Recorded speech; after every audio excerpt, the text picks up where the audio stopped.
Помина речиси 5-6 години кога, така да речам, последен пат прошетав низ Демихисарската регија, поточно речено кога во 2017 господово лето за еден ден како дел од Мавроско-Кипчанската којница не пречекаа демихисарци и не испратија во правец на Крушево кон Мечкин камен.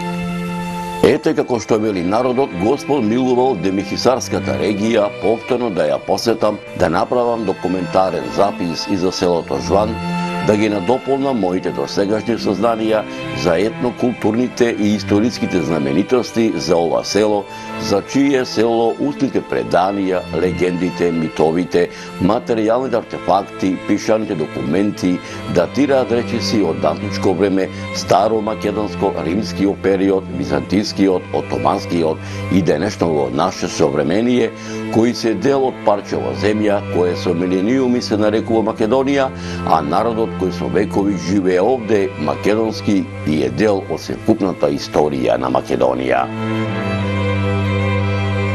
Иако со години крстарам низ Демихисарско, така да речам, никако не му доаѓаше редот за ова населено место да направам и за него документарен запис. Една стара народна поговорка вели: не кога сакаме ние, туку кога Господ ќе го каже тоа. И навистина така и бидна. Едно пролетно утро, пред самиот почеток на летото, ова 2022 господово лето, рано, можна рано, ми зазвони мојот телефон и како и секогаш кога некој ме бара преку телефонот, ја кренав слушалката, а од другата страна, така народно да се изразам, на телефонската жица слушнав еден непознат глас кој ми велеше: "Добро утро, Зоран. Како си? Да не те разбуди?" ми рече. "Добро утро," му реков. "Буден сум, одамна сум буден," додадов. "Овдека Никола Филиповски, туку ете јас така порано, знаеш, по-селски, се јавувам, имам една молба да те замолам ако можеш да дојдеш во Демихисаров наш насушен, да дојдеш во моево родно село Жван, да направиш едно убаво слико и за моево родно место."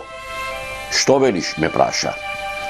Слушај, вака да ти кажам, со ние сум деновиве повторно да прошетам низ Демихисарската регија, па убаво би било да го посетам твоево родно село и за него да направам едно убаво слико, малку на повисок глас, на шега му довикнав.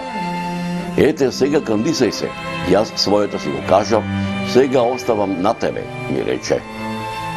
"Бива, како не бива," му реков. "Ти само дојди до Демихисар, а јас ќе ми те пречекам и се ќе ти организирам, иш да не му се секираш," ми велеше Никола Филиповски.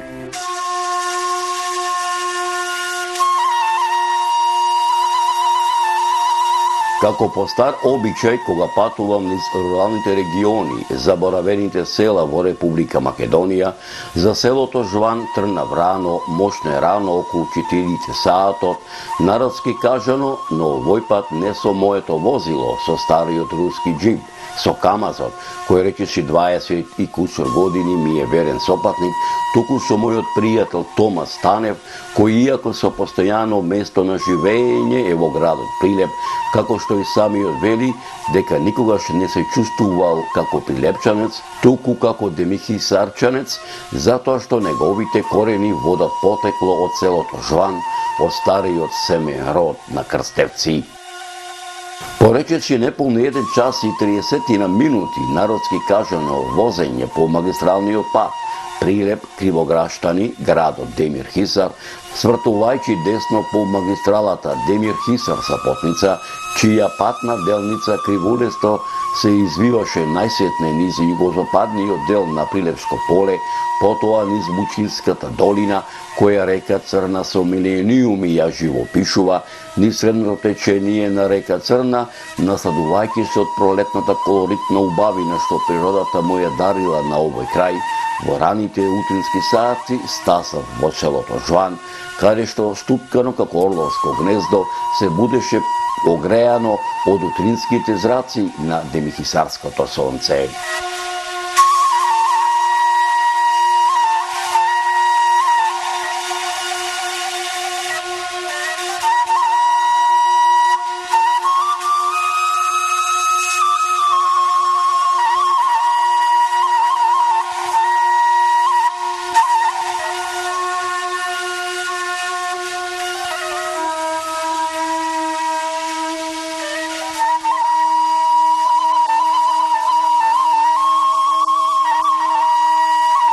Може би се прашувате зошто во ова село дојдов рано во зорите, затоа што како што мравките рано пред изгресом се во нивниот мравјалник се подготвуваат да тргнат ширум полето да собираат разни житја, полнејќи ги мравјалните амбари за зимата, така мојот пријател Тома Станев си имаше своји работни обврски кои секој ден му започнуваа рано изутрината.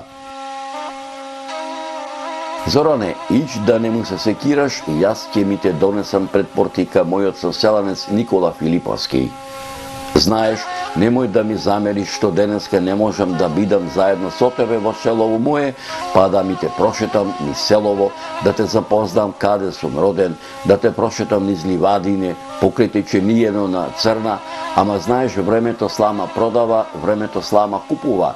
Така ми е работава моја, но ти бркај си ја твојата работа, а јас мојата, а Никола Филиповски заедно со моите соселани ќе ми ти ги раскажат многуте приказни за моево родно село, чии приказни се пренесуваат од колено на колено, од генерација на генерација низ вековите, со надеж дека меѓу помладите пораѓање до ова село, особено меѓу оние поупатени во областите на историјата и антропогеографијата, ќе се изнајдат и љубопитници и ентузијасти кои за голем број прашања, изнесени, делумно фатени или недопрени овде, ќе вложат и љубов и труд и знаење за да ги доистражат и изнесат на виделина, спасувајќи ги од неправедната правна заборавот, попатно ми велеше Тома Станев.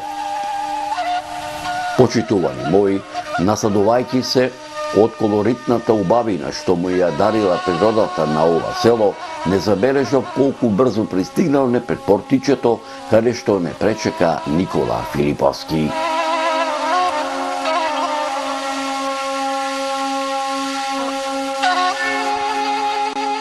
Почитувани мои, додека се насладував од колоритната убавина што му ја дарила природата на ова село, за миг мојата мисла ја оттргна еден глас кој доаѓаше спроти мене, а ми велеше: добре дојде, Зоране, долгото чекам да дојдеш и во ова село.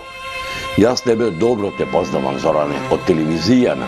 Саде ми те гледам, со радост ги гледам репортаживе за нашиве села.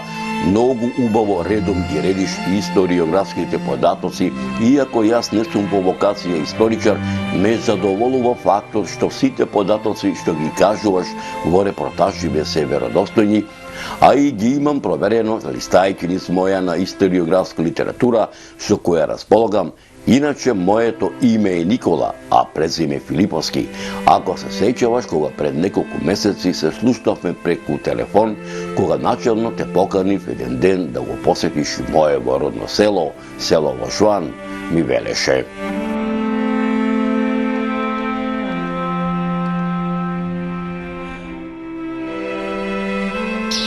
ете, како што се договориле пред едно 30 дена, дојдов во селото Жван. Дојдов рано изутрина да направам една нова репортажа, нов документарен запис за ово убаво Илитичко село. Почитувани мои, патувам 30 години во Република Македонија. Патувам 30 години низ нашите убави заборавени села. Ете, Господ рекол, кој што вели народот, да дојдам одека во селото Жван по покана на мојот пријател Никола. Дојдов во ова место да направам еден документарен запис, а мештаните да ми ги раскажат многуте приказни, безбројни приказни за досегашното историско битисување на селото Жван. Браво, Зоране, си го одржа зборот, мене ми е кеф што дојде да направиме еден спомен за село, еден дар за село, да се види кај живееме, што живееме, село, за село наше нешто повеќе да се дознае. Мило ми е што дојде.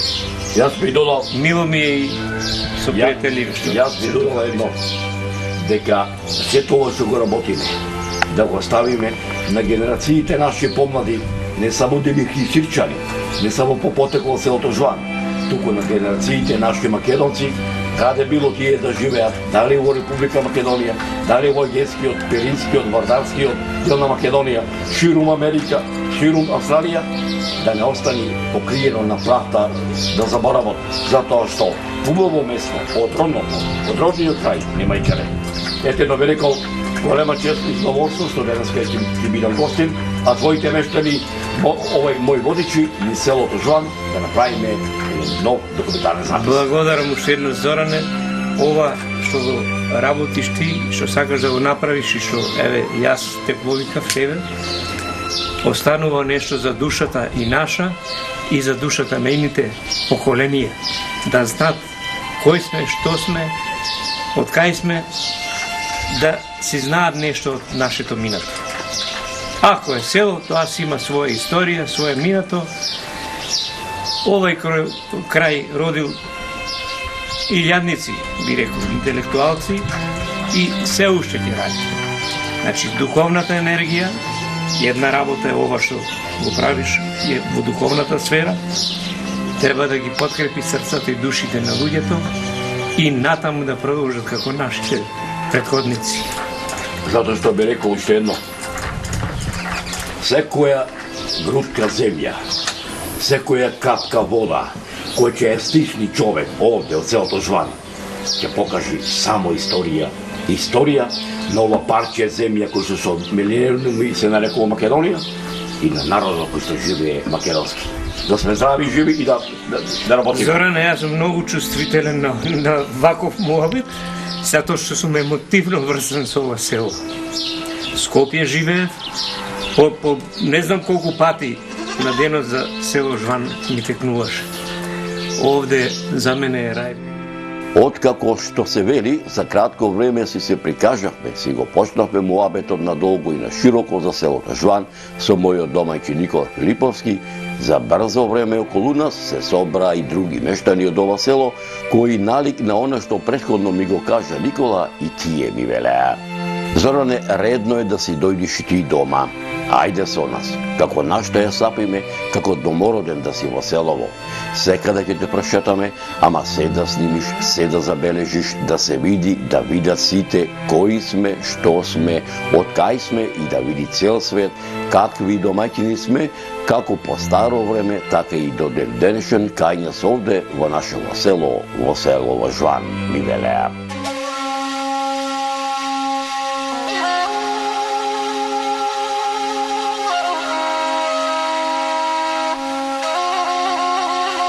Почитувани мои, предлагам мноштвата приказни што ми ги раскажа Никола Филиповски и неговите соселани за селото Жван, најсетне да ги проследите приказните за неколкуте археолошки локалитети, неколкуте многовековни цркви кои се наоѓаат во атарот на ова село, а се поврзани со речиси 800 годишното обстојување на ова село во продолжение на оваа репортажа.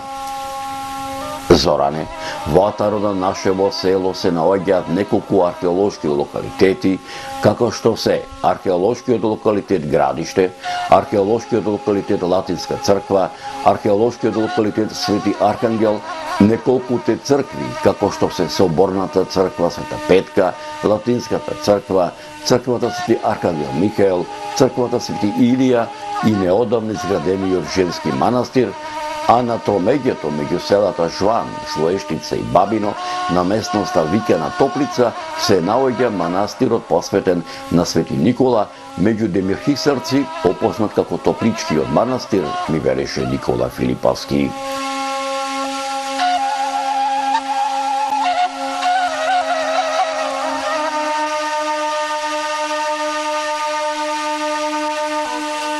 Археолошкиот локалитет Градиште представува населба од досно античко време. Се смета дека овој локалитет порано представувал каструм од каде што се контролирала северозападната граница на Македонија, поточно речено областа Линкестида со Илиридите. Археолошкиот локалитет Латинска црква се наоѓа северозападно од селото, поточно речено во непосредна близина на патот Битола-Кичево, каде што и денес се наоѓа мала црквичка која го носи името на Свети Димитрија, на која е зачуван запис кој се наоѓа на западниот дел од натрешната страна, на која е наведена изградбата на црквата, годината 1634. Археолошкиот локалитет Свети Архангел представува и некропола од средниот век. Се наоѓа североисточно од селото во непосредна близина на Градиште. На овој локалитет има изградено манастирче, а во манастирскиот двор се среќаваа остатоци од стари гробови од средновековието, раскажуваше Никола Филиповски.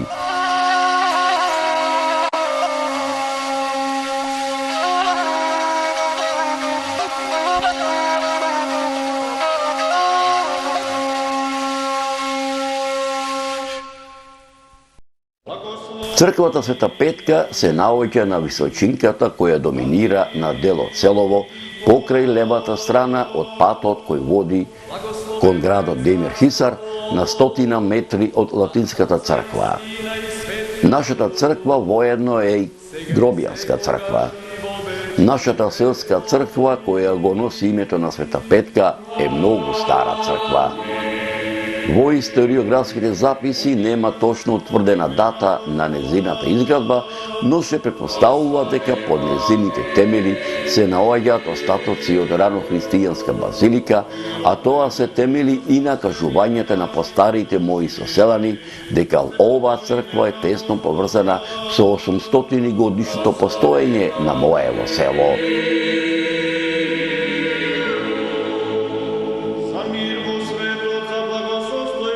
Црквава во незиниот првобитен изглед е изградена во 14. век, на што укажуваат двослојните фрески зачувани на незиниот западен зид, а според археолошките наоди е утврдено дека црквата е изградена на делот постар објект со базиличен облик од 5. и 6. век, чиј зид дел од тогашната базилика е искористен како темел на црквава.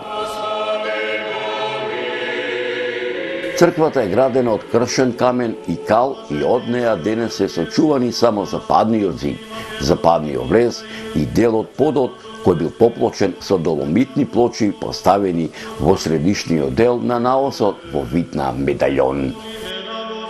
Во текот на 16. век црквата е разрушена и обновена, а нејзин ктитор е јеромонахот Павнутије, а како доказ за тоа служи главниот ктиторски напис во наосот над западната врата. Црквата има базикален облик со по два дозидани параклиса на јужната и северната страна, како и дополнителна просторија на западната страна. Главната апсида на олтарскиот простор е нагласена и оннадвор е втопена во џидана маса. Лево и десно од неа се наоѓаат нишите на олтарниот простор и ѓакони, кои исто како и олтарската апсида однадвор се втопени во ѕидна маса. Олтарскиот простор своевремено бил одделен од наосот со иконостас, но денес од него нема остатоци освен лежиштето на подот и сликаните бордури на страничните ѕидови. Од сочуваниот напис може да се утврди дека изградбата на црквата и денешниот архитектонски изглед датира од првата половина на 17. век со доградби од 19. век. Црквата Света Петка представува еднокоравна градба со полукружен свод и тристрана апсида. Градена е во две фази. Има карактеристична издолжена основа и висока апсида. Покривната конструкција е дводелна, делумно покриена со доломитни плочи, а делумно препокриена со керамиди над апсидниот простор. Ѕидана е со кршен камен и делкан бигор на отворите. Фасадите се фугирани. Северниот и јужниот зид на црквата од натречната страна се зајакнати со пиласти кои во горниот дел се лачно поврзани. Натрешниот простор на црквата е засводен со полуобличест и изложен свод кој лежи на два пара лакови носени од пиластери, при што на наосот седели на два дорати. Олтарскиот простор е тесен и од наосот е оделен со дрвен иконостас од поново време. Главната апсида е нагласена, а улогата на олтарскиот простор ја врши една плитка ниша втопена во масивниот источен зид, кој во горниот дел завршува лачно. На западниот зид се наоѓа влезната врата. На западната страна има изграден трем. Црквата е живопишена од зографот Иван Миленков во 1931 година.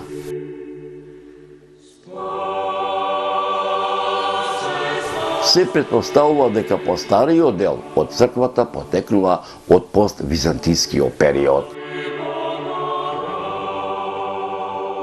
На фрешко-живописот посебно внимание му дава групата на фрешко-живопис Десис со Христос цар во придружба на Света Марија, која е насликана веднаш до Богородица и до појасието на Свети Ахил Ларински во олтарот. На фрешко-живописот преовладува сликарската школа на линеаризмот со згаснат колорит од 16-тиот и 17-тиот век, раскажуваше Никола Филиповски.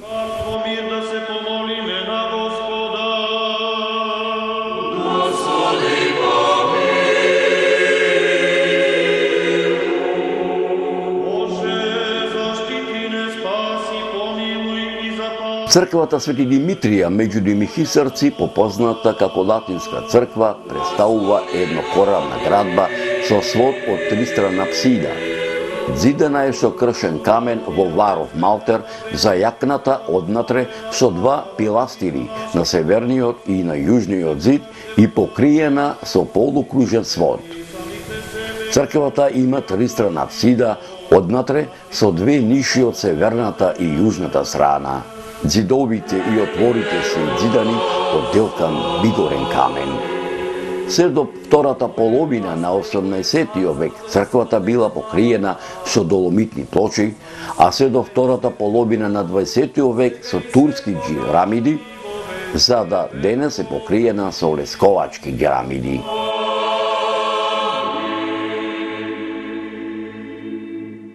Влезот на црквата е на западната страна и има директна врска со наосот преку јужниот зид. Подот е поплочен со доломитни плочи. Фасадата е фугирана. На северната, североисточната и југоисточната страна има нанос од земја. Според написот на западниот зид на влезот, црквата е живопишана во 1667 година. Фреско-живописот на црквата делумно е сочуван. Незината градба датира од втората половина на 17-тиот век.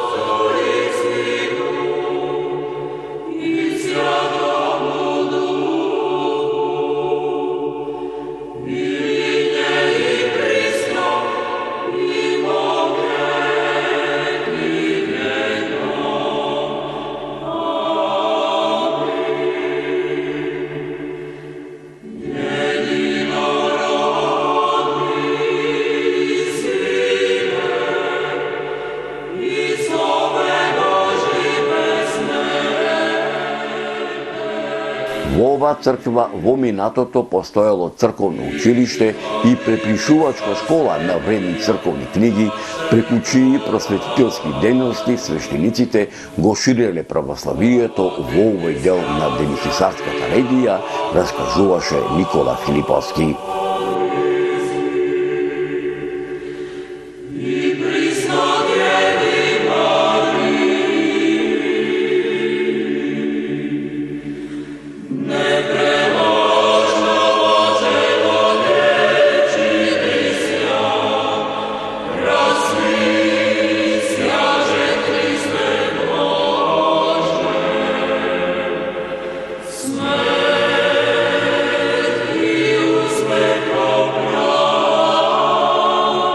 Овие наши духовни светилишта и денеска се живи, речиси секој ден се посетувани како од нашите демирхисарци, така и од посетители од ширум Македонија.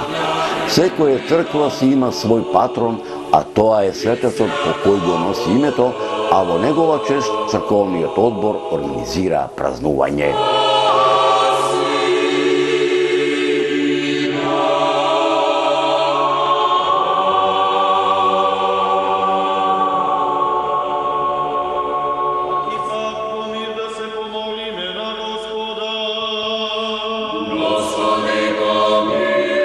Како по стар обичај, така и денеска во селово мое, секоја црква си има своја слава, а секоја црква славата си ја чека 2 дена.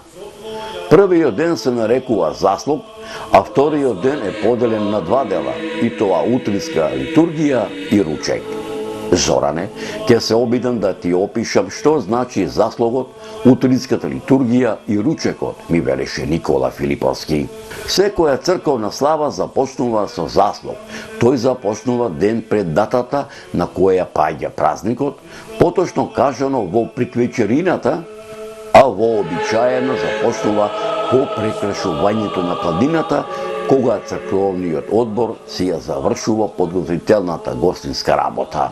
Во првите вечерни часови доаѓа парохискиот поп, кој богослужи вечерна литургија, потоа го благословува лебот и виното, богослужената вечера, додека утринската литургија се одрива утредента на самиот ден на празникот, каде во селската црква доаѓа сето село, каде се одржува селска утринска литургија, а биењето на камбаната означува дека празникот започна. Ручекот започнува околу пладне, поточно веднаш по завршувањето на утринската литургија. Како што било некогаш, така и денеска, по завршувањето на богослужбата, празнувањето продолжува со општо народна веселба, раскажуваше Никола Филиповски.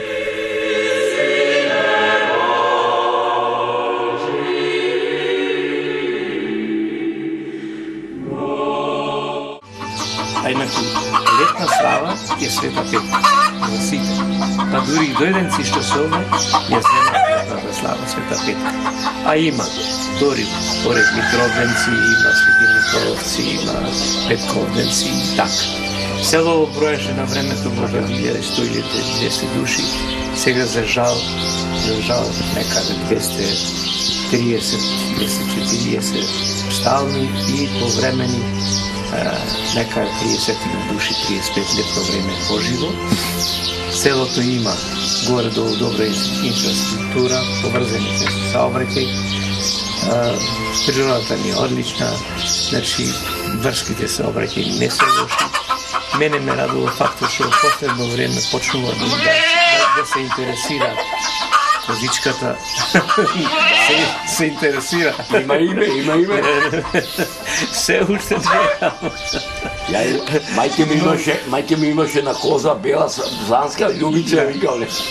Прво род има сега, малку млекце и многу се јади, сега само за најадење мислиот и треба да ги нахрани таа мајка. Ние мачките помалку мислиме, ама жените повеќе се мислат за децата. Туку вака е за село. Значи, ме радува тоа што веќе јас сум на некој начин повратник од 2001, претежно сум овдека. Има и други повратници, има пече куќи купени, има некои доградуваат на баракички нешто. Може да се купи за ефтини пари и јас пак ќе речам, наместо да се печи некаде на сонце, што денеска сонцево не е и тоа што беше пред 100 година некогаш. Мислам дека едно градинче ќе си направи, ќе си произведи патлижанче, пиперче за своји потреби, ти се сира, ако треба трската ќе земи во рекана, ќе фати некоја рибче, ќе го тепа времето, ќе наполни градите чист воздух и ќе речи каква Грција, каква овде е рај. Овде е рај. Селото Жуан е девствен природен рај. Моево село е оаза на цивилизацијата, оаза на културното наследство на Македонија. Богатите културно-историски, архитектонски, археолошки и етнолошки вредности на моево село му дава посебност, единственост, репрезентативност и автентичност. Минатото и сегашноста на Жуан е премногу за да може да се види со еден поглед, со еден опфат на окото во еден миг. Тоа се безброј пластови на дух и материја, напластени едни на други со нераскинливи нишки кои го градат долгиот континуитет на жванскиот живот. За да се дознае дел од вистината, потребно е да се побараат остатоците на творештвото од различните периоди кои се кријат во селскиот атар, испреплетени за превазот на времето. Селото Жуан илјадници години зрачи низ целиот него простор, како дел на животниот простор на бригите, пелагонците, пајонците, линкестирите, енгелеаните, десаретите, орестите, еордеите, елимите, ботијаците, пирејците, алпомите, мигдонците, крестонците, бисалитите, еордејците, едонисите, сите познати во Хомереовата Илијада, сите сродни по јазик македонски и култура македонска, како дел на културниот простор на Древна Македонија, како дел од македонската кралска династија на Аргиадите, како дел на Римската империја, како дел на Источното Римско царство, во чии владетел со Македонија, како дел од Византија и основач на Јустинијана Прима, чија наследничка е Охридската архиепископија, е императорот Јустинијан Прима, македонските кнезови Хадсон и Пребон, како дел од Свети Клементовата книжена школа, како дел на средновековната македонска држава за време на македонските владетели царот Самоил, царевите Гаврил, Радомир и Иван Владислав, Петар Делјан, Ѓорѓи Војтек, Добромир Шрез и Добромир Хрс, како дел од византиските цареви предводени од македонската кралска династија на Комнените, како што се Василий II, Михаил Девети Палеолог и Андроник II Палеолог, царот Стефан Урош IV Душан Немањич, кој со Македонија владеел од 1346 до 1355 година, кралот Димитрија Волкашин, кој со Македонија владеел од 1365 па се до 1371 година, кралот Марко, кој владеел со Македонија од 1371 до 1395 година, како дел од Отоманската империја и како дел на Република Македонија, ми велеше Никола Филиповски.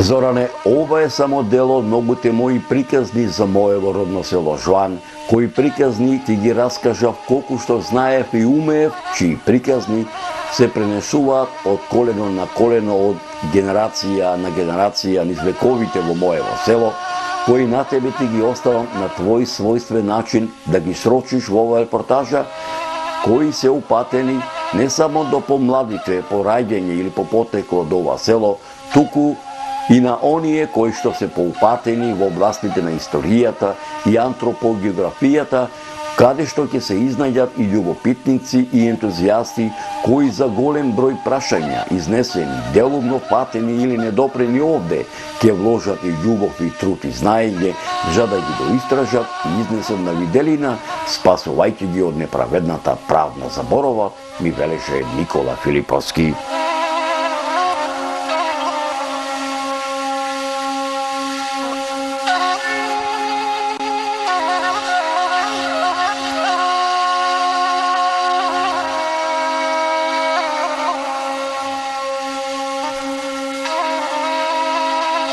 Почитувани мои, Бога ми мерак ми беше што ете Господ и мене ме донесе да се видам со селаните од ова село, а тие да ми ги раскажат многуте приказни за нивното родно место, чии приказни се пренесуваат од колено на колено, од генерација на генерација низ вековите, а дел од нив и вам ви пренесов во овој документарен запис.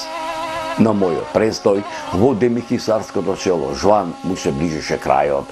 Не ми се напушташе селото, но морав да се заминам, затоа што ме чека и другите села низ демихисарскава регија и за нив да направам нови документарни записи со едно ветување дека пак ќе дојдам во ова село, само Господ здравие на сите нам да ни даде.